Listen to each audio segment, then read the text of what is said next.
Bonjour à tous, c'est Roland pour une nouvelle analyse technique. Aujourd'hui nous allons voir la paire USD CAD. Donc le dollar américain contre le dollar canadien, nous sommes le 22 août et il est bientôt midi. Donc la journée n'est pas terminée. On est approche de la fin de semaine mais on n'y est pas encore. Alors on a eu une hausse fulgurante sur l'USD CAD. Alors quel était mon scénario la dernière fois? Je sais plus où j'en étais, vous le mettrai dans la description, mais je devais être par là, et plutôt baissier pour rejoindre le bas le support du canal. Ici vous voyez, il y a une formation en canal qui est pas hyper claire, mais qui se, su- qui sous-entend, disons, comme ça. On peut en tracer des plus longs si on veut, comme ceci. Là il y en a un plus grand. C'est un peu bizarre parce qu'il y a les plus hauts ne sont pas alignés sur une droite, ni obliques, ni les plus bas en fait. Donc on peut pas vraiment dire quand c'est que ça va rebondir au support. C'est très difficile de trader les trendlines sur l'USD-CAD en ce moment parce que de toute façon elles sont pas respectées. Donc c'est pas la peine d'aller chercher des supports obliques. C'est ce que j'avais proposé la dernière fois, c'est-à-dire d'attendre un support oblique pour rentrer long et shorter en attendant. Mais a priori ça s'est pas passé tout à fait comme prévu dans la mesure où c'est pas allé jusqu'au support. Ou alors ça en a dépassé un autre, mais on n'est pas resté sur des niveaux particuliers. Alors qu'est-ce qu'on a désormais? On a une nouvelle formation qui survient avant cette fulgurante hausse, raison pour laquelle je fais une vidéo. Alors ici vous voyez on a une ligne ici qui est touchée deux fois, ici et là. C'est une ancienne résistance qui faisait un peu support aussi. Zone un petit peu pivot hein, sur le cours depuis quelques temps, depuis quelques semaines, quelques mois même. Et on a une structure un petit peu en double top, double bottom, pardon. Double sommet inversé ici qu'on remarque avec les sommets en dessous. Alors elle n'est pas ultra claire, pourquoi? Parce qu'en général dans les doubles sommets euh, vaut mieux qu'ils soient alignés les plus bas euh, ou alors que le deuxième soit plus bas que le précédent, c'est-à-dire ça aurait été bien qu'on ait eu quelque chose comme ça aurait été valable à mon sens. Alors là je remets pas en cause la figure. Pourquoi? Parce qu'on a quand même une structure de range, de rectangle au moins.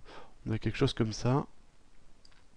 Et on est resté dans une zone de congestion un petit temps. Et là, on en est sorti. Alors, ce qui est bien, c'est qu'on n'est pas resté bloqué dedans trop longtemps. Donc, il y a encore de la réactivité. Il y a du mouvement. Il n'y a pas trop d'hésitation sur la sortie. Donc là, je pense qu'on est sur un bon point de breakout à la hausse. Euh, Maintenant, il faut attendre un pullback, je pense, pour rentrer long là-dessus, pour aller chercher alors la fameuse droite. Alors, c'est toute une zone, je pense, hein. Je vais encadrer une zone parce que sinon, il faut que ça soit bien clair. C'est cette zone de support résistance. On voit bien ici, elle est touchée une fois, deux fois, trois fois, quatre fois, qui est vraiment importante. Et elle est encadrée autour de pardon, 1,044 et 1,042. Qui serait bon niveau de support pour rentrer long sur un pullback. Quel objectif? Le premier qui arrive le plus haut, ici, on va prendre le chiffre rond 1,06.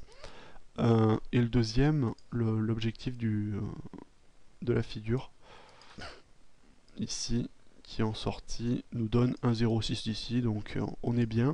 Les objectifs sont cohérents, donc trade haussier à 1,06 comme support, comme résistance, enfin comme take profit. Est-ce qu'on a des niveaux de résistance? Bah ouais, on a quand même encore des... On a une zone ici, après c'est trop hétérogène dans le fond à l'arrière, pour vraiment, vous voyez, là on peut pas déduire des supports résistance sur tous ces plus hauts plus bas, il y en a tellement qu'ils ne veulent plus rien dire. Par contre là, sur cette zone là, ici vous voyez on a quand même entre 1,07 et 1,06, c'est plutôt sur le haut là, mais bon, on a des plus hauts qui peuvent aller euh, jusqu'à 1,066, qui serait à mon avis vraiment le maximum. Mais je conseille pas d'aller trader jusque là. Je pense que pour le peu qu'il y a entre les deux, il y a des chances que ça retourne avant, étant donné que c'est vraiment le dernier plus haut valide là, celui qu'on voit ici. Euh, donc moi je resterai sur un objectif de 1,06. Allez, on va dire un chiffre rond, que ça sera plus propre, étant donné que les objectifs du double bottom sont un peu plus courts, légèrement, hein, de quelques dizaines de pips, pas grand chose. Disons 1,06 en objectif. Par contre évidemment ça se trade pas tout de suite, parce que là si on rentre maintenant, à mon avis on prend le risque de se faire de pas avoir un gros ratio finalement. On peut avoir un peu mieux comme ratio en attendant un pullback qui me paraît tout à fait plausible étant donné l'accélération haussière qu'il y a eu. Il va y avoir un peu de reprise de souffle. Il n'y a pas eu énormément de mouvements brutaux qui ne se sont pas arrêtés, enfin il y a eu quelques-uns. C'est possible que ça soit ça aussi, hein, qu'on ait une accélération haussière, mais bon, faut accepter de prendre le risque. Moi je serais plutôt, donc je suis clairement haussier sur l'USD CAD jusqu'à 1,06, mais d'un point de vue trading j'attendrai un pullback autour de entre 1,044 et 1,042. En stop, le stop est difficile à définir, hein, comme toujours avec les double top et double bottom, parce qu'on n'a pas de support proche.